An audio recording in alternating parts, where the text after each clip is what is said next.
নমস্কার বন্ধুরা, আমি কল্পনা প্রতিদিনের মতো চলে এসেছি। দেখো আরেকটি ব্লগ নিয়ে, সেই রান্নার ব্লগ নিয়ে। দেখো আমি কি রান্না করলাম। এখন বাবু সকালে বেরিয়ে যায় তো ইউনিভার্সিটিতে, আমার আর মন বসে না রান্না করতে। হ্যাঁ, একা, কেউ তো নেই, আমি একা। আর দিদি মা ওরা, ওদেরটা তো দিদি ও একটা পথ করে, আমি একটা পথ করি। হ্যাঁ, অন্যদিন আর বাবু থাকলে তো আমার অনেক করতে হয়। বাবু বাড়িতে থাকলে ও যেটা বলে সেটা, ও সকালে রুটি খেয়ে চলে গেছে। রুটি, কালকের আলুর দম ছিল, আলুর দম রুটি করে দিয়েছি সকালে, আলুর দম আর তোমার একটা ডিম সিদ্ধ করেছি। আমিও তাই করেছি যে দুপুরে, দেখো দুপুরে কি করলাম। এই দেখো, আজকে আমি সাদা ভাত এখানে, ও তো ভাত খাইনি, দুবেলার ভাত এখানে, রাতে এসে খাবে।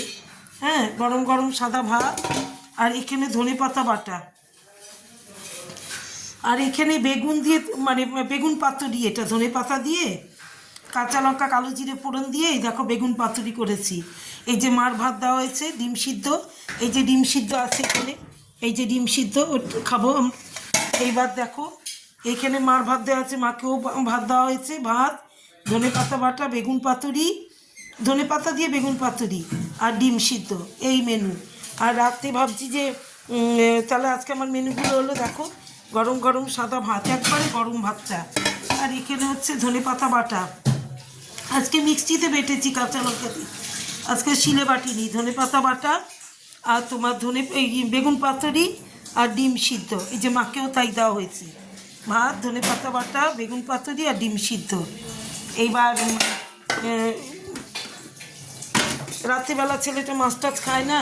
হ্যাঁ, রাত্রিবেলা একটু বেরিয়ে মাংস নিয়ে আসবো স্টেশন, এখান থেকে এনে মাংস আজকে রান্না করলে আজকে কালকে দুদিনই খেতে পারবে, সবাই মিলে খাবো দুদিনে, দুদিন কালকে, কারণ শুক্রবার তো আবার তোমার সন্তোষীমা, সেদিন তো আমরা আর খাই না, মাছ টাছ খাই না, সেদিন নিরামিষই খাই।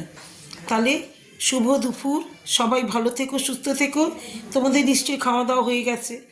হ্যাঁ, আমার ভিডিওটা দেখো ভালো করে, একটু লাইক কমেন্ট শেয়ার করো আমাকে। তাহলে টাটা।